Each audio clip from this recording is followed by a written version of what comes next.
Parliament নির্বাচন গণভোট অনুষ্ঠিত হওয়ার অব্যবহিত পরে স্বল্পতম সময়ের ভিতরে অধিবেশন আহ্বান করার জন্য প্রধানমন্ত্রী লিখিতভাবে প্রেসিডেন্টকে আহ্বান জানাবেন,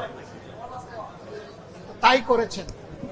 কিন্তু তিনি একটা করেছেন, আরেকটা করেন, এটা আমাদের কাছে মনে হয়েছে।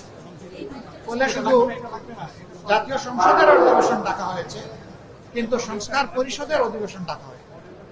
যারা শপথ নেন নাই তারা শপথ কখন নেবে এবং সেই সংস্কার পরিষদের অধিবেশন কখন ডাকা হবে, গণভোটকে আদৌ মান্য করা হবে কিনা, 70% জনগণ সংস্কারের পক্ষে গণভোটে রায় দিয়েছে, সেই গণভোটের শেষ অবস্থানটা কি হবে, এই সমস্ত বিষয় পয়েন্ট অফ অর্ডারে দাঁড়িয়ে বলার পরে মাননীয় স্পিকার বলেছেন যে এই ব্যাপারে আপনারা সুনির্দিষ্ট নোটিশ দিলে আমরা বিষয়টা বিবেচনায় নিয়ে আলোচনা করব।